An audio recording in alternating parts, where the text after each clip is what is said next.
चितवन बहस। नमस्कार, रेडियो चितवन 94.6 मेगाहर्जको चितवन बहसमा आज पनि म यमन उपस्थित भइसकेको छु र आज हामी राजनीतिक विषयमा रहेर कुराकानी गर्नेछौँ। किनकि आज हामीसँग कुराकानीको लागि हुनुहुन्छ एकीकृत समाजवादी पार्टीको रत्ननगर नगर कमिटीका अध्यक्ष र जिल्ला कमिटीको सचिवालय सदस्य बद्रीनाथ घिमिरेज्यू हुनुहुन्छ। ढिला नगरिकन उहाँलाई म कार्यक्रममा स्वागत गर्न चाहन्छु। नमस्कार सर। नमस्कार, स्वागत छ हजुरलाई। धन्यवाद। सन्चै हुनुहुन्छ सर? हजुर आराम छु। एकदम व्यस्त सेड्युलमा पनि हामीलाई समय दिनुभयो, त्यसको लागि सुरुवातमै हजुरलाई मैले धन्यवाद दिन चाहेँ। ल, तपाईँले पनि यो स्टुडियोमा बोलाएर केही मेरा कुराहरू राख्ने जो एउटा अहिले प्रयास गरिदिनु भयो, यसको लागि तपाईँलाई पनि धन्यवाद दिन चाहन्छु। केमा बिजी हुनुहुन्थ्यो सर आज? अब खासै सेड्युल बनाएर बिजी गर्ने काम त भएको छैन। अहिले हामी भर्खरै हाम्रो पार्टी निर्माणमा लागेका छौँ। त्यसैले गर्दा आफ्ना कार्यकर्ताहरूसँग भेटघाट गर्ने, भलाकुसारी गर्ने, अब यस्तै कुराहरूमा नै दिनचर्या बितिराखेको छ। पार्टी निर्माणकै कुरा गर्दाखेरि अहिले हाम्रो रत्ननगर र विशेष चितवनकै कुरा गर्दाखेरि कस्तो कस्तो भइरहेको छ सर? के छ क्रियाशीलताको अवस्थाहरू? अब वास्तवमा यो एउटा अहिले देशलाई विषम परिस्थिति, यो पार्टीलाई अलिकति दुर्भाग्य नै हो भन्ने मैले सोचेको छु। तथापि अब यसलाई जे जस्तो अवस्था रहे पनि पार्टीमा लाखौँ कार्यकर्ताहरू छन्, सबैको चित्त त बुझाउन सकिँदैन। तथापि जस्तो हाम्रो भान्सामा भात पकाउने जो मान्छे हुन्छ, भान्से हुनुहुन्छ, उहाँले सबै खाने मान्छेहरूको ख्याल गरेर त्यो भान्सा तयार गर्नुपर्छ। कतिजना खाने मान्छेहरू छन् र कस्तो किसिमको खाद्यान्नहरू चाहिँ अलिक बढी रुचाउँछन् भन्ने अलिकति आकलन नगरिकन त्यस्तो भान्साको तयारी गरियो भने त्यो जस मिल्दैन। त्यस्तै जस्तो अहिले जो हाम्रो आदरणीय हाम्रो पार्टीले भन्नुपर्दाखेरि अब पूर्व अध्यक्ष भन्नुपर्ने अवस्था सिर्जना भएको छ। यो पनि एउटा दुर्भाग्यपूर्ण कुरै हो। उहाँले जब 2/3 सरकारको नजिक पुर्याउने जुन पार्टीलाई प्रयास गर्नुभयो, यो राम्रो थियो। तर उहाँ कुशल भान्से हुन सक्नु भएन। उहाँले त्यो आफ्नो परिवार कस्तो छ, के छ, कस्तो चिजहरू रुचाउँछन् नभनिकन आफूलाई रुच्ने कुराहरूको खोजी गर्न थाल्नुभयो। त्यसपछि उहाँलाई भान्सेमा राख्न नसकिने अवस्था हुँदाहुँदै पनि हामीले सुधार गर्ने प्रयासहरू हाम्रा नेताहरूले, हाम्रा अग्रज नेताहरूले गर्नुभयो।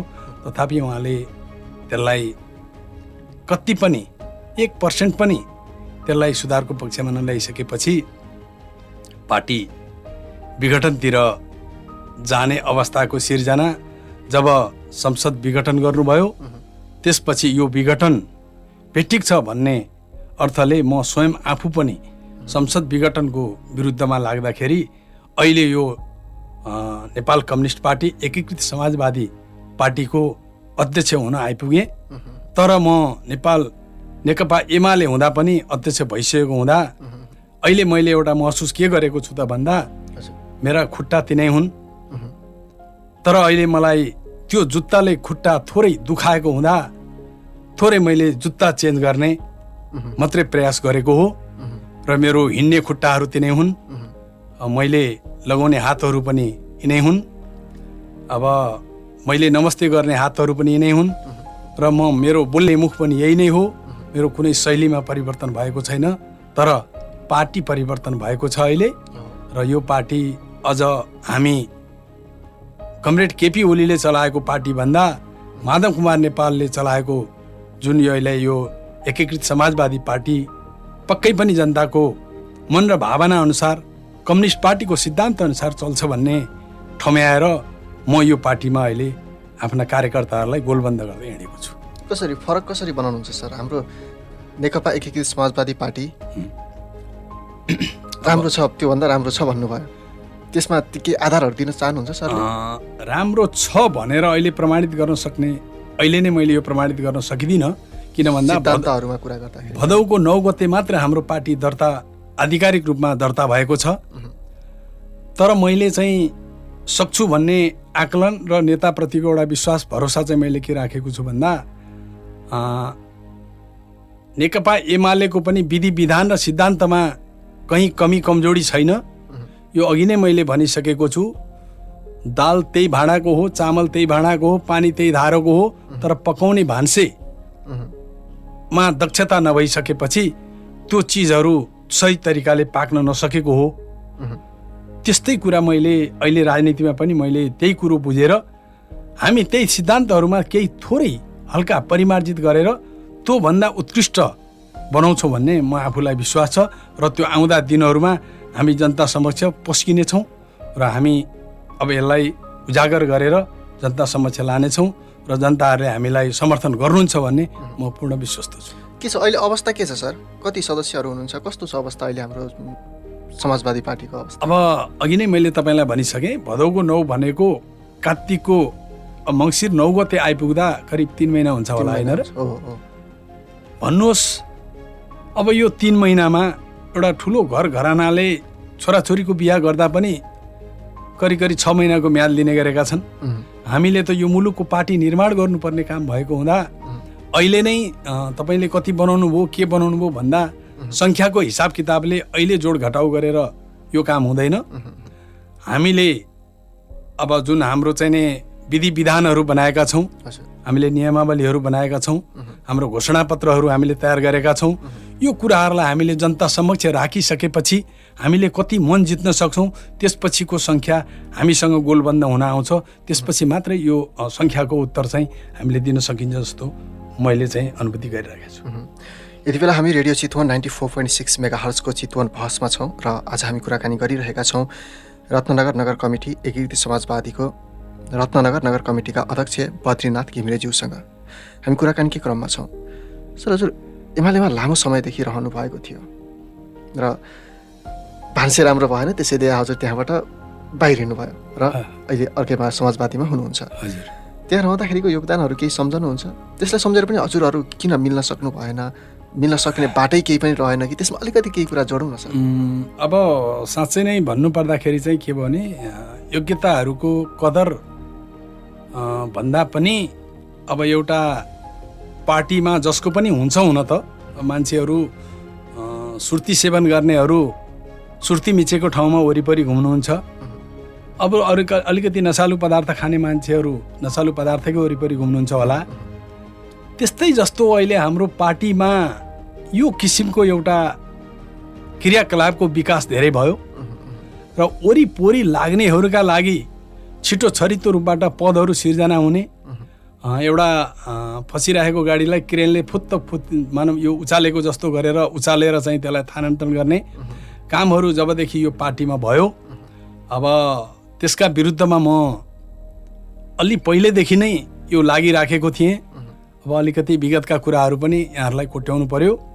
जब यो मुलुकमा बहुदलीय व्यवस्था स्थापना भइसकेपछि म एउटा नेपाल सरकारको तत्कालीन श्री 5 को सरकार र अहिलेको नेपाल सरकारको एउटा खर्दार सरहको नोकरीमा म थिएँ र हामीलाई म 2029 सालदेखि नै म वामपन्थी राजनीतिमा म अलिकति झुकाउ राखिसकेको हुँदा अब मुलुकमा बहुदलीय व्यवस्था आइसकेपछि हाम्रा न्यून वैतनिक कर्मचारीहरूले पनि राज्यका लागि चाहिँ केही सुविधाहरू हामीले अरू सरह पाउनुपर्छ भन्ने एउटा मजदुर आन्दोलन जस्तो कार्यक्रममा 2048 सालमा मैले भाग लिएँ र चितवनबाट जम्मा त्यति बेला हामी 17 जना साथीहरूले यो सङ्गठनको चाहिँ स्थापना गरेर हामीले त्यो कार्यक्रम अगाडि बढाउँदाखेरि हामीलाई राजकाज मुद्दा लगाएर मलाई 3 वर्षसम्म तत्कालीन सरकारले चाहिँ एउटा अवकाश गर्यो। तर मैले सर्वोच्चमा पुनरावेदन गरेर मैले चाहिँ यो नेपाल कम्युनिस्ट पार्टी एमालेको सरकार जो प्रधानमन्त्री मनमोहन प्रधानमन्त्री भइसकेपछि उहाँको कार्यकालमा फेरि हामी पुनर्बहाली हुन सफल भयौँ र त्यसपछि झन् मलाई यो एउटा प्रेरणाको स्रोत जाग्यो कि मुलुकमा आन्दोलन भनेको कुराहरू एकपटक गरेर सकिँदैन। हाम्रा जीवन धेरै लामो छ, हाम्रा पुस्ताहरूलाई अझै दुःख कष्ट पर्छ, यसका लागि पनि हामीले परिवर्तनले चाहिँ यो एउटा आहुति दिनै पर्छ भन्ने सोचका साथ अगाडि बढेँ र पुनर्बहाली भएपछि पनि म फेरि पुनः सरकारी जागिरमा यहाँ नभइकन म रसुवा जिल्लामा चाहिँ काम गर्न पुगेँ हजुर, हजुर। र त्यहाँ गर्दा पनि मैले पार्टीकै पक्षमा धेरै कामहरू गरेँ र अब त्यो यहाँ अहिले त्यति उजागर गरिरहनलाई समय पनि अलि अपुग छ। आफ्ना कुराहरू मात्रै यसरी गरिरहँदाखेरि कतिपय साथीहरूलाई फेरि यो नपच्नु पनि सक्छ र मेरो जिम्मेवार तत्कालीन कामरेडहरूलाई यो अभिलेख बनाएर आफ्नो उसमा दस्तावेजमा राख्नु भएको पनि छ। अब यसमा मैले धेरै कुराहरू गर्न चाहिनँ। तत्पश्चात म एउटा राजनीतिक आन्दोलन मात्र होइन, म यो आर्थिक क्रान्तिको पनि थोरै म आफूलाई एउटा चाहिँ आन्दोलक हो भन्ने म आफूलाई हिमायती ठानेको छु। किनभने 2048 सालमा जागिर गइसकेपछि मेरै नेतृत्वमा अब हाम्रा यहाँका अहिलेकै पनि चल्दा बुल्दा साथीहरू हुनुहुन्छ। जस्तो स्थानीय रूपमै भन्नुहुन्छ भने प्रेम दवाडी, म दावा लामा जो सांसद हुनुहुन्छ, कृष्ण भुर्तेल उहाँ पनि सांसद हुनुहुन्छ अहिले, मेरो समकक्षी साथीहरू, र अब यसै गरी कपिलले पोखरेल, र यसै गरी हामी एकजना साथी हुनुहुन्थ्यो पिताम्बर शर्मा पौडेल भन्ने, उहाँ अहिले अमेरिका हुनुहुन्छ। हामीले एउटा 52 सालमा एउटा व्यावसायिक आन्दोलन गरेर नारायणगढमा सूर्योदय व्यापार समूह प्राली भन्ने पनि स्थापना गऱ्यौँ र त्यसको 1 वर्षको कार्यकाल मैले प्रबन्ध सञ्चालक भएर चलाएँ। त्यसपछि म आफू पुनर्बहाली भएर गइसकेपछि फेरि 9 वर्ष फेरि त्यो संस्थालाई मैले नै हाँक्ने अवसर पनि पाएँ। त्यसपछि मैले आफ्नो जीवनलाई फेरि आर्थिक पाटोबाट फेरि त्यहाँबाट झिकेर राजनीति आन्दोलनमा लिएर आएर म नगरको अध्यक्ष हुने आफूले एउटा विचार गरेँ र तत्कालीन मेरो आदरणीय दाइ नै हुनुहुन्छ प्रेम दवाडी, उहाँसँग नै मेरो चुनाव पर्यो। हामी एउटा दाजुभाइ जस्तै मान्छेहरू थियौँ।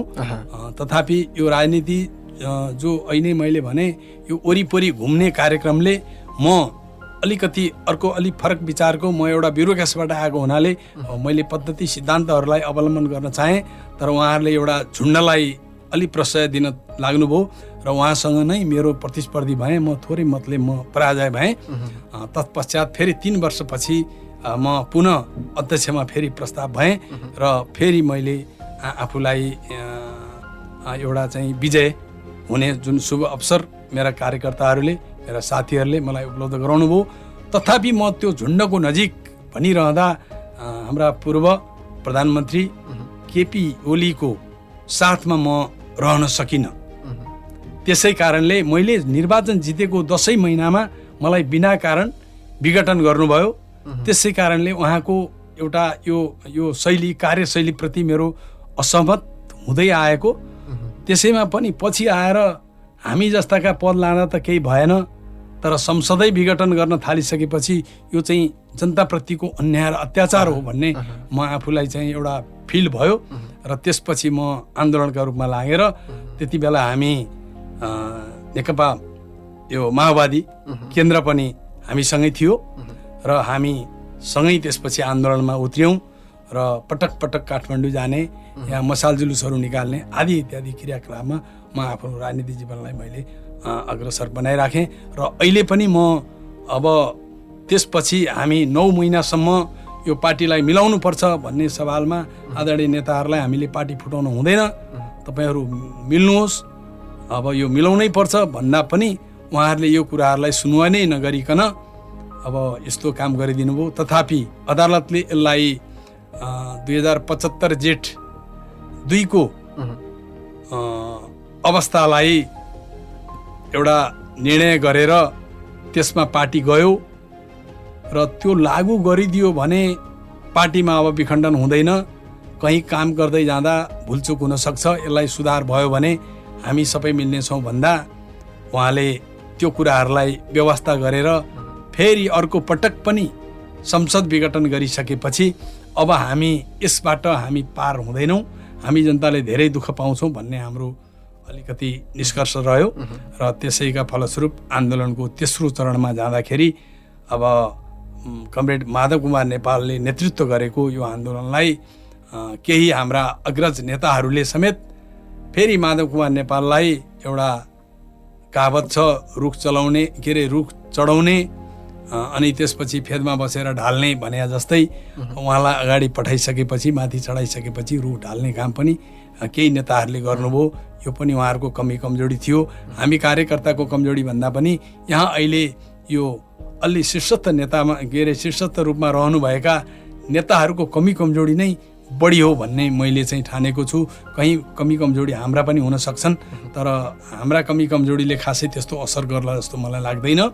र यो अलि उच्च स्तरमै बस्ने नेताहरूले कमी कमजोरीका कारणले अहिले हामी एउटा 17-18 वर्ष उमेरबाट लागेका र अहिले म 64 वर्ष पार गरिसक्दा मुलुकले कम्युनिस्ट पार्टीले धेरै फड्को मारिसक्नु पर्थ्यो। यो फड्को मार्न नसकेकोमा अलिकति हामी चिन्तित छौँ। हामी एमाले भनेर अहिले गौरव गरिरहँदा पनि खासै अहिलेका नेताहरूले त्यति गरे जस्तो मलाई लाग्दैन। किनभने यदि 2051 सालमा मनमोहन प्रधानमन्त्री र भरत मोहन अर्थमन्त्री भएको बेलामा यो 900 कार्यक्रम नल्याएको भए, जस्तो चाहिँ नि अब यो 100 भत्ता र 3 लाख रुपियाँ गाविसमा दिने जुन एउटा चलन आयो, अब यसले नै अहिलेसम्म एमालेको नाम भजाएर उहाँहरूले काम गरिरहनु भएको छ। तर अहिले 52 सालको पार्टी होइन, अब यो 78 सालमा को पार्टी हो। त्यसले गर्दा अब त्यसैले मात्रै भरिपूर्ण नहुने हुँदा अब यसलाई हामीले केही गर्नुपर्छ भन्ने सोचका साथ हामीले यो पार्टीलाई चाहिँ अंगीकार गरेका हौँ। र अब आउँदा दिनमा त्यसलाई समेत अनुसरण गर्दै हामी योभन्दा उच्च किसिमको कार्यक्रमहरू हाम्रो पार्टीले ल्याउनेछ भन्ने म सबै आदरणीय बुवा मुवा, दाजुभाइ, दिदीबहिनी सबैमा म चाहिँ यो निवेदन पनि गर्न चाहन्छु। एउटा आरोप जस्तो पनि छ नि, एउटा भन्ने पनि गरिन्छ, फुटेको होइन चोइटिएर गएको हो भन्ने पनि सुनिँदो रहेछ नि। यसलाई कसरी के भन्न चाहनुहुन्छ तपाईँ? अब यसो छ, हामीलाई केही असर पर्दैन, फुटेको होइन चोइटिएर गयो भन्ने पनि। अब यो भाषाले त जे भन्दा पनि भयो। अलिकति ठुलो खानदानीहरूको भान्सामा भुजा जिउनार भयो भनेर भनिन्छ। सामान्यतया हामी त्यस्तै मान्छेहरूको घरमा गयो भने खाना खानुभयो भन्ने कुरो हुन्छ, र त्यस्तै खालको घरमा गइयो भने भात खानुभयो भनेर भन्नुहुन्छ। अब यो शैलीको मात्र कुरा हो। अब यसलाई अब चोइटियो भन्दा पनि त्यही हो, फुट्यो भन्दा पनि त्यही हो। मैले चाहिँ त्यस्तो चोइटिने फुट्ने शब्दमा चाहिँ मैले त्यसलाई अहिले व्याख्या गर्न चाहिनँ। ठिक छ। यो जुन गठबन्धन रहेको छ नि अहिले, त्यो गठबन्धन कहिलेसम्म जाला? चुनावसम्म जाला या नजाला, या त्योभन्दा पनि पछाडिसम्म के होला? अब यसो छ, यो गम्भीर परिस्थितिमा यो गठबन्धन भएको छ। पक्कै पनि नेताहरूले यो सुझबुझ नगरिकन यो गठबन्धन गर्नुभएको छैन।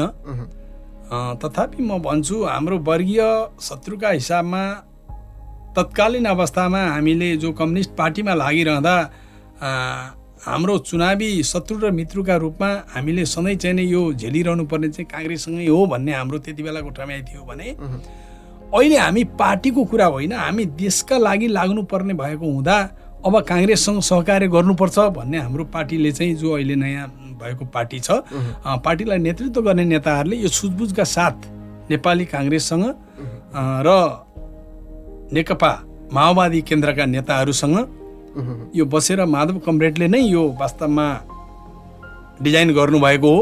यसमा कुनै चाहिँ यो बोल्नलाई म डराउनेवाला छैन। यो काङ्ग्रेसले चाहेर अहिले शेरबहादुर, हाम्रो अहिलेको प्रधानमन्त्री शेरबहादुर प्रधानमन्त्री हुनुभएको होइन। यो अवस्थाले उहाँलाई बनाउनु पर्ने र उहाँ बन्नुपर्ने अवस्था सिर्जना भएको हुँदा र यो मुलुकको निकासका लागि उहाँ प्रधानमन्त्री हुनुभएको हो। र अब नेपाली काङ्ग्रेसको पनि आसन्न महाधिवेशन, अब जुनसुकै पार्टीमा पनि थोरै चिरा धारहरू अलिअलि भइहाल्छन्। अब यसमा कुन किसिमको नेतृत्व आउँछ भन्ने कुरामा त हामी पनि अलिकति सशङ्कितै छौँ। अब यो अलिकति अनुशासित ढङ्गले गयो भने यो गठबन्धन, उहाँहरूको महाधिवेशन अनुशासित ढङ्गले गयो भने यो गठबन्धनले 100% आफ्नो लक्ष्य प्राप्ति गर्दछ। र अब उहाँहरूको महाधिवेशनमै अलिकति तलमाथि पर्यो भने केही असन्तुष्ट साथीहरूले थोरै केही कुनै ठाउँमा धोका दिन सक्छ। अब यो त कहिलेकाहीँ यसो भात खाँदा पनि, जतिसुकै केलाएर चाहिने भान्सामा पुर्याउँदा पनि कहिलेकाहीँ एउटा दुईवटा बिहा लाग्छ। यसलाई हामीले चाहिँ बिहा लाग्यो होला भनेर पुरा गाँस नफालिकन त्यो बिहालाई मात्र फाल्ने काम गऱ्यौँ भने हाम्रो गठबन्धन चाहिँ कायम रहन्छ। गठबन्धन भएन भने त गाह्रो पर्ला नि, एक्लै लडेर चुनाव जितिएला सर? के छ? अब यस्तो छ, चुनाव जित्ने हार्ने भन्दा पनि एकैचोटि अब अहिले तपाईँले अहिले भन्नुभयो चोइटिएको हो, फुटेको हो, जे भने पनि पार्टी अलग भयो। अब यसलाई जसरी बुझ्दा पनि भयो। अब अहिले अलग भएको पार्टीले अहिले एकैचोटि हामी चुनाव जित्छौँ हो, चुनावमा उठ्ने मान्छेले जसले पनि भन्ला। तर अहिले म एउटा नगरको एउटा जिम्मेवार अध्यक्ष भइसकेको व्यक्तिले अहिले हामी यसै गरी चुनाव जित्छौँ, तपाईँले अब के आधार छ भन्नु होला। अब आधार त अहिले देखाउन सक्ने कुरा भएन, गफैले आधार देखाउने हो। तर म बढी गफ गर्ने भन्दा पनि कामप्रति मेरो अलिकति झुकाउ, मेरो चाहिँ लगाव चाहिँ अलिकति बढी भएको हुँदा अब हामी एक्लै चुनाव लड्दा पनि हामी निल हुने अवस्था, लज्जास्पद हिसाब किताबको अवस्था हाम्रो रहँदैन भन्ने मेरो आफ्नो चाहिँ ठम्याइ छ। किन भन्दा म 14 सालमा जन्मेको मान्छे, 15 सालदेखि बुवा मुवाले यहाँ चितवनमा ल्याउनु भएको, यही नगरमा बसेको बासिन्दा भएको हुनाले मैले यो राष्ट्रव्यापी कुरा गर्न म चाहन्न पार्टीको। मैले कुरा गर्ने भनेको चितवनको पनि यो राप्तीको एउटा ड्याकदेखि मैले खैरेटीसम्म र यतापट्टि कयर खोलादेखि यो बरण्डाबारको यो टिकोलीको जङ्गलभित्रको यताको बाहिरको पूर्वपट्टिको कुरा, यहीँको अवस्थाकै कुरा गरौँ न त सर। यति भित्रको कुरा गर्ने भएको हुनाले हामी रत्ननगरमा कमजोर छैनौँ भन्ने म दावासाथ आफूलाई प्रस्तुत गर्न, प्रमाणहरू पेश गर्न। प्रमाण त अब चुनाव भएपछि पेश गर्नु पर्ला, तर जहाँसम्म छ मेरो आत्माले चाहिँ यसलाई विश्वास गरिसकेको छ।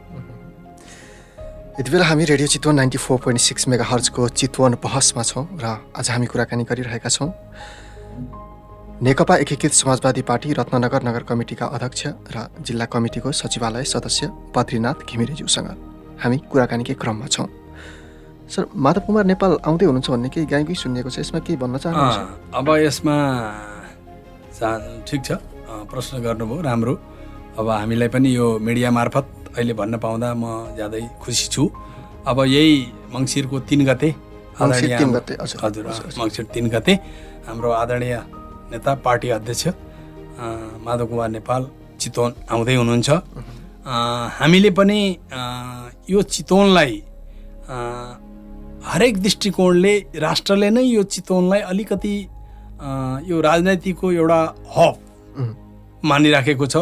शीर्षस्थ नेताहरू यहाँ हुनुहुन्छ, जो नेपाल कम्युनिस्ट पार्टी माओवादीका प्रचण्ड, र उहाँले जब शान्ति प्रक्रियामा आएर यो चुनावी उसमा माहौलमा भाग लिइसकेपछि यहाँको राजनीति माहौल पहिला यस्तो माहौल थिएन। अब अहिले आएर उहाँले यसलाई चुनावी स्वीकार गरिसकेपछि, चुनावमा भाग लिइसकेपछि यहाँको राजनीति चाहिँ एकदम सरगर्मी भएको छ। यसैले गर्दा हरेक कुराहरू यो यातायात आदि इत्यादिले गर्दा पनि यहाँका बस्ने, खाने, बस्ने, सुत्ने आदि इत्यादि सुविधाहरूले पनि महाधिवेशन गर्ने धेरै हाम्रा पार्टीका मात्रै होइन विभिन्न सङ्घ संस्थाका पनि ठुल्ठुला कार्यक्रमहरू चितवनमा गर्ने प्रचलन आइसकेकोले अब एउटा पार्टीले ल्याइसकेपछि होइन हाम्रो पनि केही गर्नुपर्छ भन्ने प्रतिस्पर्धीको रूपमा आउनुपर्ने भएकोले अब हामीले पूर्व तयारीका साथ हाम्रा कार्यकर्ताहरूलाई, हाम्रा यहाँका अलिकति जिल्ला लेभलका नेताहरूलाई पनि केही प्रशिक्षण दिनुपर्ने भएको हुँदा, केही सुझावहरू दिनुपर्ने भएको हुँदा, केही नीति निर्देशनहरू दिनुपर्ने भएको हुँदा हामीले अलि अगाडि नै हामीले प्रयास गरेका थियौँ। तर हामीले प्राप्त गर्न अलिकति ढिलो भयो। हामीले योभन्दा 15 दिन अगाडि नै माधव कमरेडलाई यहाँ हामीले आमन्त्रण गर्ने कोसिस गरिराखेका थियौँ। तर हामी यो मङ्सिरको 3 गते उहाँ आउँदै हुनुहुन्छ। हामी केही अगुवा कार्यकर्ताहरूलाई हामी त्यो प्रशिक्षण कार्यक्रममा हामी सहभागी गराउँछौँ र तिनै कार्यकर्ताहरू मार्फत हामी यसलाई सम्भाग बनाएर हामी नगरमा, वार्डमा, टोलमा हामी पुर्याउँछौँ। र फेरि हाम्रो पनि अब पछि अब यसको चाहिँ नगर अधिवेशन त करिब अब त्यो पनि गर्नुपर्छ र अब जिल्ला अधिवेशनहरू गर्नुपर्छ। अहिले हामी तदर्थमै छौँ। अब त्यसले गर्दा यो कार्यक्रमका लागि पनि माधव कमरेडको यहाँ आदरणीय अध्यक्ष कमरेडको उपस्थिति आवश्यकै भएको हुँदा हामीले उहाँलाई अब यहाँ आमन्त्रण गऱ्यौँ। उहाँले स्वीकार गर्नुभएको छ र त्यसपछि अब यो 3 गते नै हाम्रो कार्यक्रम हुन्छ। हामी धेरैभन्दा धेरै कार्यकर्ताहरू उपस्थित हुन्छौँ। चितवन राजनीतिको एउटा केन्द्र जस्तो पनि बनिसकेको छ। अब त्यस्तै गरी नेकपा एमालेको महाधिवेशन पनि यहीँ हुँदैछ। यसले नेकपा एकीकृत समाजवादीलाई केही चुनौती थपेको होला सर? कसरी हेर्नु भएको छ यसलाई? अब पार्टी अलग अलग भइसकेपछि यसलाई चुनौतीको रूपमा लियो भने चुनौती नै हुन्छ, सहजको रूपमा लियो भने सहजै हुन्छ, यसलाई अवसरको रूपमा लियो भने अवसर पनि हुनसक्छ। हामी उहाँहरूभन्दा पछि गर्दैछौँ, पक्कै पनि उहाँहरूको यही कतितिर हो, मैले पनि त्यति यही 10-11 कति भने जस्तो लागिरहेछ मलाई। अब उहाँहरूको त बनी बनाऊ उहाँहरूको रेडिमेड छ। अहिलेको उहाँहरूको वडा अधिवेशनदेखि नगर अधिवेशनदेखि हिजो मात्रै प्रतिनिधि छनौटको पनि उहाँहरूको रेडिमेड किसिमको उहाँहरूले चितवनलाई एउटा हबको रूपमा लिएर मात्रै अहिले चितवनमा अधिवेशन गर्न खोज्नु भएको जस्तो मलाई लाग्दछ। उहाँहरू विज्ञापनको लागि मात्रै यो अधिवेशन गर्न खोज्नु भएको हो। यदि पार्टी नै हो भने हिजो मात्रै अब प्रतिनिधि छनौट हुँदा, अहिले भर्खरै म एउटा साथीले मलाई लिस्ट देखाउनु भएको थियो, उहाँले पनि ठुलै अभिलाषाका साथ त्यो वरिपरि घुमिरहनु भएको थियो, अनि उहाँ अलिकति निराश जस्तो भएर त्यो लिस्ट देखाइसकेपछि अनि मैले भने साथी क्लासमा त 40 जनाले पढ्छन्, अब सबैले नम्बर त 1 नम्बर 2 नम्बर 5 नम्बर 0 1 2 यस्तै फरक पर्ने हो, फर्स्ट एउटै मात्रै मान्छे हुन्छ। अब त्यसले गर्दा यसमा चित्त दुखाउन हुँदैन, पास हुने कुरा ठुलो कुरा हो, फर्स्ट हुने मान्छे मात्रै अर्को क्लास फड्किने कुरो होइन। अब यो क्लास तपाईँ पनि फड्किनु भएको छ, तपाईँलाई धन्यवादै छ भनेर मैले उहाँलाई एउटा सान्त्वना दिएँ र उहाँहरू सन्तुष्ट हुनुहुन्न। उहाँहरू लोकतन्त्रको एउटा हिमायती हुँ भनेर जुन केपी कमरेडले भन्नुहुन्छ, तर उहाँहरूको अहिलेको यो वार्डदेखिको चाहिँ नि मैले यसो हेर्दाखेरि मैले देखिनँ। र अस्ति एकजना मित्रलाई मैले थोरै एउटा चिया गफमा मैले यो कुरा पनि राखेको थिएँ, साथीसम्म त तपाईँहरू म चुनाव लड्दाखेरि गुटको काम भयो भनेर भन्नुहुन्थ्यो। त्यति बेला त हामी 2 जना मात्रै उम्मेदवार थियौँ, 2 जना मात्रै उम्मेदवार हुनु त गुट त होइन होला, तर अहिले त तपाईँहरू त 4 जना 8 जनाको उम्मेदवारी देखिरहेको छु, अहिले गुट भएन र साथी भन्दा उहाँले मलाई उत्तर दिन सक्नु भएन। अब यही कारणले पनि अब हाम्रो जो नेपाल कम्युनिस्ट पार्टी एकीकृत समाजवादी पार्टीमा त्यो किसिमको क्रियाकलाप हुँदैन। हामी स्वच्छ प्रतिस्पर्धाबाट एउटा पार्टीमा काम गर्न सक्ने, जनताको मन जित्न सक्ने मान्छेलाई नै हामी नेता चयन गर्छौँ र उसैलाई चाहिँ नै बागडोर दिन्छौँ। त्यसले गर्दा उसले मुलुकलाई राम्रो चाहिँ नै गति दिन सक्छ भन्ने म आफूले चाहिँ विश्वास राखेको छु। हाम्रो यही हजुरले जति भन्नुभयो अघि रत्नगरदेखि लिएर राप्ती यस क्षेत्रको कुरा गर्दाखेरि, हजुरले भनेकै क्षेत्रको कुरा गर्दाखेरि यहाँ कस्तो छ, युवाहरूको कस्तो छ, इन्ट्रेस्ट कतिको छ, के भइरहेको छ ठ्याक्क हाम्रो एकीकृत समाजवादीमा? अब तपाईँले युवा भनेर कुरा गरिहाल्नुभयो। अब युवाहरूको सवालमा योभन्दा 5 वर्ष अगाडिको चुनावको आकलन गरेर अहिले युवाको नाम पार्टीमा नजोड्दा पनि हुने स्थिति मैले चाहिँ देखेको छु। युवाहरूले यो देशको कुनै पनि भविष्य उहाँहरूले आफूले देखेको अनुभूति गर्न पाउनु भएन। अब मेरो चाहिँ आफ्नो एउटा व्यक्तिगत ठम्याइ हो यो, पार्टीको कुरा भएन, तर जहाँ पनि यसो चिया गफमा अलिकति चौतारोमा कुनै यात्रामा कुरा गर्दा पनि अब के भयो त, त्यही बुढो मान्छेहरूलाई 100 रुपियाँ भत्तालाई अहिले 2000 दिएँ भनेर गफ गरेर हुन्छ? खोइ युवाहरूको लागि भन्दा साँच्चै बोल्ने ठाउँ छैन। र पहिला हामीले थाहा पाउँदाखेरि हामी 8 क्लास 9 क्लास पुगिसकेपछि एउटा राजनीतिक हिसाब किताबबाट प्रशिक्षित गराइन्थ्यो। त्यसपछि त्यसलाई आन्दोलनका रूपमा कत्रा आन्दोलनहरू मलाई थोरै चाहिँ नै याद छ। 2035 सालमा म नोकरीमा प्रवेश गरिसकेको थिएँ। पाकिस्तानमा जुल्फिकार अली भुट्टोलाई फाँसी दिँदा नेपालमा बहुदल निर्दलको चुनाव आइपुग्यो। यसको सम्भाग विद्यार्थीहरू थिए र युवाहरू थिए। तर अहिले यो किसिमको आन्दोलनमा युवाहरू लाग्दैन। युवाहरूको आन्दोलन अलिकति पढेको अस्ट्रेलिया अमेरिका जाने आन्दोलनमा लागिरहेको छ। अलि अनपढहरू दुबई जान्छन्, कतार जान्छन्, साउदी अरब जान्छन्। अब यस्तै खाडी मुलुकतिर गएर आफ्नो चाहिँ जीवन निर्वाह गरिसक्दा युवाहरूको भन्दा पनि अब अहिले राजनीति लाइनमै युवाहरू चाहिँ मलाई त्यति उत्साहित भएर अब चुनावमा 2-4 दिन 1 महिना हिँड्लान्, तर उनीहरूको मस्तिष्क हिँड्ला जस्तो मलाई चाहिँ लाग्दैन। भौतिक शरीर चाहिँ जेन तेन यताउता गरेर यसो उसो गरेर हिँड्लान्, तर जबसम्म मानसिक रूपबाट मान्छे तयार हुँदैन, आफ्नो बुद्धि विचार र विवेक प्रयोग गरेर त्यहाँ जाँदैन, तर त्यो किसिमको चाहिँ नि युवा आन्दोलनले पार्टी अगाडि बढ्दैन। त्यसले गर्दाखेरि अब युवाहरूले नै पार्टी चलाउँछन् भन्ने कुरामा चाहिँ म त्यति युवाहरू नभई नहुने हो, तर हाम्रो राजनीतिक जो नेता माथिल्ला लेभलमा भएका नेताहरूले यो दूरदर्शी कुराहरूलाई अलिकति स्वीकार गर्न सक्नु भएन। उहाँहरू जबदेखि त्यो पदमा पुग्नुहुन्छ त्यो पद सधैँ मेरा लागि विरासत भइरहनुपर्छ भन्ने एउटा मानसिकता बोकेर अहिले पनि मैले यहाँ देखेँ 5औं महाधिवेशनमा जानुभएको साथीहरू अहिले पनि उहाँ नै महाधिवेशनमा जाँदै हुनुहुन्छ। कमसेकम त्यो भोटै हाल्ने कुरा थियो त कुनै एउटा अर्को मान्छेलाई पठाइदिँदा पनि भोट त त्यही हाल्थ्यो होला नि त। अहिले त यस्तो किसिमको गुटफुटको कुरा त छैन त। केपी कमरेडलाई नै अध्यक्ष बनाउनु छ भने महाधिवेशनको एउटा माहौल हेर्न त्यो युवा पनि जान पाउँथ्यो होला नि त। तर अहिले भर्खरै हेरेर आएको लिस्टमा त्यस्तो ऊर्जावान युवाहरूले भाग लिएको पनि मैले देख्न पाइनँ। त्यसले गर्दा युवा साथीहरूलाई यो शब्दहरू सुनिरहँदा कतै ठेस लाग्न सक्छ, तर यसलाई थोरै मनन गरेर बुझिदिनु होला भन्ने पनि म आग्रह गर्न चाहन्छु। तर युवा त देशले खोजिरहेको छ नि नेतृत्वमा, होइन र? एकदम यो एकदम समाजवादीमा पनि त युवाको सहभागिता कतिको छ? एकदम यो तपाईँले जे भन्नुभयो यही युवा पङ्क्तिलाई नेतृत्व दिनुहोस् भन्दाखेरि पार्टी विघटन हुन पुग्यो। मैले बुझेको चाहिँ अब मैले पनि आफूले खोजेको एउटा पद नपाउँदासम्म उही चाहिँ नि शेरबहादुर देउवालाई पनि युवा नेता भनेर भनेका छन्। भने जस्तै म आफूलाई पनि अब युवा नै भनिरहनु पर्ने अवस्था सिर्जना भइराखेको छ।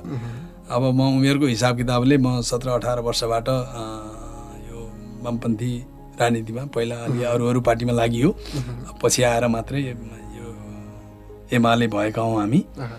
अब त्यसले गर्दा अब अहिले पहिलाको जस्तो युवाहरूलाई त्यो एउटा जोस जाँगर यसरी हिँड्ने वातावरण चाहिँ मैले देख्दिनँ। किन भन्दा हामी विद्यार्थी कालमा 25 पैसा मट्टीतेलको भाउ बढ्दाखेरि हामी सडकमा हामी तुरन्त पुगिहाल्थ्यौँ।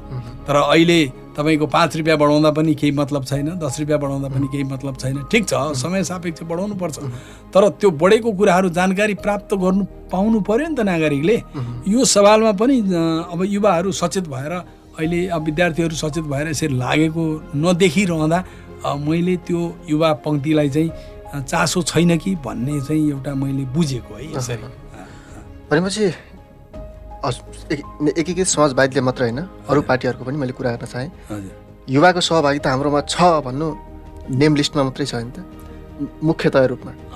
अब यस्तो छ, अब जस्तो पार्टी सङ्गठनका भातृ सङ्गठनहरू निर्माण गर्दाखेरि बोर्ड हाल्ने काम घरमा सबैले गरेका छन् आफ्नो कार्यालयमा, तर भौतिक शरीरले काम गर्ने युवाहरू परिचालन गर्न त्यति सहज छैन। जो स्किलवाला युवा छ त्यो यहाँ छँदै छैन, जोसँग स्किल छैन त्यसलाई अलि महँगो खाले युवाहरू छ, जो उनीहरूलाई भरण पोषण गर्नुपर्ने अवस्था छ। यो भरण पोषण गर्न सक्ने अवस्था चाहिँ फेरि पार्टीको छैन। त्यसले गर्दा पार्टीले चलाउन सक्दैन। पहिले बानी बिगारिसके सबै पार्टीहरूले यो पार्टी बन्न परेन। अब हामी चाहिँ त्यही शिक्षा लिएर अब हामी चाहिँ भर्खरै 3 महिना मात्रै हुन लागेको छ। अब हामी चाहिँ यसलाई अलिकति केही सुधारको रूपमा गरेर हामी अहिलेबाट हामी प्रशिक्षित बनाएर 5 जना बनाउन सके पनि अलिकति क्वालिटीको युवाहरूलाई परिचालन गर्छौँ भन्ने हाम्रो चाहिँ सोचाइ छ। हामी लगभग अन्त्यतिर नै छौँ, हामीसँग समय अलिकति कम नै छ। आज हामी कुरा गरिरहेका छौँ रत्नगर नगर कमिटी एकीकृत समाजवादी पार्टीका अध्यक्ष बद्रीनाथ घिमिरेज्यूसँग। हामी अन्त्यमा छौँ र अन्त्यमा म हजुरलाई केही प्रश्नहरू थोरै राख्न चाहन्छु। आफ्नो पार्टीको कार्यकर्ता र सम्पूर्ण नगरवासीलाई केही भन्न चाहनुहुन्छ सर? अब म आफ्नो कार्यकर्ता र सम्पूर्ण नगरवासीहरूलाई के भन्न चाहन्छु भने अब आफ्नो पार्टी त धेरै छन्, तर अब आफ्नो पार्टी नभनिकन अब युवाहरूलाई पनि केही भन्नु छ भनेर भन्नुभयो तपाईँले, होइन? अब युवाहरूलाई सर्वप्रथम त म युवाहरूलाई अलिकति अनुरोध गर्न चाहेँ, अब तपाईँहरूले पनि यस राजनीतिमा थोरै चासो राख्नुहोस्। आफूलाई जुन पार्टीसँग आबद्धता गर्न चाहनुहुन्छ त्यो पार्टीमा लागिदिने होइन, लाग्ने गरी लाग्नुहोस्। अब कोहीलाई के छ त भन्दा फलानुले भनिहाल्यो अब गइदिइहालौँ न त आज यसो चाहिँ अब यसो खाजासाजा पनि खाइन्छ भने जस्तो ढङ्गले नलाग्नुहोस्। यसमा तीनै चिज प्रयोग गरेर लाग्नुहोस्। आफ्नो बुद्धि, विचार र विवेक तीनटै कुरो प्रयोग गरेर तपाईहरू लाग्नुभयो भने तपाईहरू जुनसुकै पार्टीमा लाग्दा पनि तपाईहरूको भविष्य उज्जवल रहन्छ। यही पार्टीमा लाग्नुहोस् भन्ने कुरा छैन। युवाहरूलाई चाहिँ मैले यो भन्न चाहेँ। र आम नगरवासीहरूलाई अहिले एउटा थोरै भ्रमको खेती भएको छ जस्तो मलाई लागिराखेको छ यो चितवनमै गर्नुपर्ने सवालमा।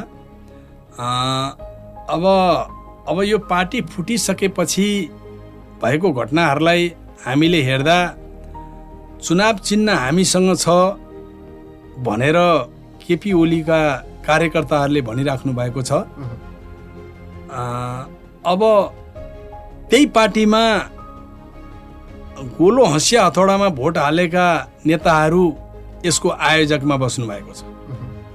के त अब उहाँको चाहिँ चुनाव चिन्ह छुट्टै, उहाँको चाहिँ सूर्य हुने, उहाँको चाहिँ गोलो हँसिया हथौडा हुने हो त। जो जहाँ लाग्छ त्यही चुनाव चिन्ह हुन्छ भनेपछि अब हामीले पनि अहिले नयाँ पार्टी भएको हुँदा कलम चुनाव चिन्ह हाम्रो नेपाल कम्युनिस्ट पार्टी एकीकृत समाजवादीले प्राप्त गरेको छ। अब यो चुनाव चिन्ह ठुलो होइन, विचार ठुलो हो, सिद्धान्त ठुलो हो र उसले गर्ने क्रियाकलाप ठुलो हो र उसको काम ठुलो हो। हामीले यसरी बुझेका छौँ र आम नागरिकलाई म यसै गरी बुझ्दिनु हुन र एकपटक यो राजनीतिमा सबैले एकपटक धेरै पार्टीले भनिसके, धेरै पार्टीले भनिराखेका पनि छन्। अब अहिले बाध्यतावश हामीलाई पनि एकपटक यो पार्टीलाई तपाईँहरूले यो काम गर्ने शैली, काम गरिराखेको मान्छे नै त्यसको नेतृत्वमा बस्नुभएको छ हाम्रो आदरणीय नेता माधव कुमार नेपाल र झलनाथ खनाल र हो साँच्चै भौतिक रूपमा साँच्चै अलिकति छिटो छरितो रूपले लडाइँको जस्तो रूपमा उपस्थित हुन नसके पनि बौद्धिक हिसाबले पाका पुराना नेताहरू जस्तो मोहनचन्द्र अधिकारीलाई मैले सम्झिन चाहेँ। उहाँ नेपालको नेल्सन मण्डेला भनेर नाम लिँदाखेरि मोहनचन्द्र अधिकारीको नाम आउँछ। के उहाँले नबुझेर लाग्नु भएको होला र? तर धेरै पाका पुराना नेताहरू हाम्रो एकीकृत समाजवादी पार्टीमा हुनुहुन्छ। त्यसले गर्दा अब आउने निर्वाचन कहिले होला, अब सेड्युल अनुसारै भयो भने त धेरै पनि छैन, 5-6 महिनाको कुराहरू छ। अब यो समयभित्र निर्वाचन भयो भने एकपटक नेपाल कम्युनिस्ट पार्टी एकीकृत समाजवादीका कार्यकर्ता नेताहरूलाई यहाँहरूले आफ्नो अमूल्य मत दिएर सहयोग गर्नुभयो भने हामी पनि केही गरेर तपाईँहरूका जीवन यापनका सवालमा हामीले पनि केही 2-4वटा इँटा थप्न सक्छौँ भन्ने हाम्रो पार्टीलाई लागेको छ। र यति भन्दै तपाईँहरू चुनाव चिन्ह जहाँ छ त्यहीँ बस्छु भन्दा पनि राम्रो विचार कहाँ छ त्यहाँ बस्नुपर्छ भन्ने एउटा अलिकति मस्तिष्क लिएर तपाईँहरू अगाडि बढ्नुहोस्, हामीलाई साथ दिनुहोस्, यही अनुरोध गर्न चाहन्छु। र अब अन्त्यमा सर मैले सोध्न छुटाएका र हजुरले भन्न चाहनु भएको केही कुरा छन् भनेदेखि छोटो भनिदिनुहोस् न सर। अब खासै तपाईँले त अब धेरै कुराहरू मलाई सोधिसक्नु भएको छ र मेरो लेभलको हिसाब किताबले मैले त्यति ठुलो जिम्मेवारी पदहरू पनि प्राप्त गरि नसकेको अवस्था र काम गर्ने अवसरहरू पनि त्यति धेरै प्राप्त गरि नसकेको हुनाले र अहिले भर्खरै यही पार्टीमा को अध्यक्षको जिम्मेवारी यहाँका सबै हाम्रा आदरणीय साथीहरूले, कमरेडरले मलाई दिनुभएको हुँदा तपाईँहरूले दिनुभएको जिम्मेवारीलाई म पूर्ण रूपले पालना गर्नेछु र तपाईँहरूको साथ सहयोग सधैँभरि मलाई चाहिन्छ। यति भन्दै अब हाम्रो यस पार्टीमा अब हामी 1-2 दिनभित्र हाम्रो पार्टी कार्यालय पनि हामी उद्घाटन गर्दैछौँ। अब त्यो समयपछि फेरि हामी सबै साथीहरूलाई हामी घरमा अथवा वार्डमा हामी विभिन्न कार्यक्रमहरू गरेर फेरि आफ्ना कुराहरू भलाकुसारी गरौँला। अहिले सरस्वती भनिरहँदा अब यो पार्टीको कुन कुन वार्डमा कस्तो कस्तो किसिमको क्रियाकलाप भएको होला भनिरहँदा हामीले यो 1 महिनाकै अन्तरालमा हाम्रो यो रत्नगरमा 16वटा वार्ड छन्। 16वटा वार्डमध्ये हामीले 12वटा वार्डमा हामीले वार्ड कमिटी सबै गठन गरिसकेका छौँ र हाम्रा भातृ सङ्गठनहरू, युवा सङ्गठन, महिला सङ्गठन, किसान सङ्गठन यी सङ्गठनहरू पनि हामीले गठन गरिसकेका छौँ र अब हामीले 4वटा वार्डमा मात्रै हाम्रो सङ्गठनहरू विस्तार गर्न बाँकी छ। त्यो पनि हामी गतेभन्दा अगाडि नै यो बाँकी रहेको 4वटा वार्डमा पनि हामी सङ्गठन विस्तार गर्छौँ र अहिले भर्खरै मात्रै आज बिहान 7 बजेदेखि म हिँडिरहँदा अहिले धेरै साथीहरूको उत्साहितपन मैले पाएको छु। हिजोको चाहिँ नि यो नेकपा एमालेको यो महाधिवेशन प्रतिनिधि छनौटपछि भएको त्यहाँको छनौट प्रक्रियाले को सिन हेर्दा अहिले धेरै साथीहरू मसँग फोन संवाद पनि गरिसक्नु भएको छ। यस्तै रहेछ कमरेड भनेर भन्नुभएको छ। अब त्यो पनि हेर्दै जानु छ। यो भयो भने पक्कै पनि हामीलाई अब किन भन्दा कुनै खाल्टो पुर्नु पर्यो भने अलिकति डाँडो नकाटिकन खाल्टो पुरिँदैन र खाल्टोबाट खनेर लिएर गएर गर्दाखेरि फेरि डाँडो हुन्छ। अब यस्तै गरी राजनीति भनेको उतार चढाव भइरहेको छ। कहिले कता हुन्छ, कहिले कता हुन्छ। जो भए पनि हामी नेपाली हौँ। नेपालको उत्थानका लागि जुनसुकै पार्टीमा लाग्दा पनि देशको भलो र हित हुने कार्यमा सबै पार्टीका कार्यकर्ताहरू लाग्नुहोस् भन्ने म यहाँहरू सबैलाई अनुरोध गर्न चाहन्छु। हुन्छ सर, फेरि पनि हामी अर्को पटक कुराकानी गर्ने नै छौँ। अहिलेको लागि पनि हामी चितवन बहसबाट एकैपटक बिदा हौँ। हस्, धन्यवाद। नमस्कार। नमस्कार। चितवन बहस।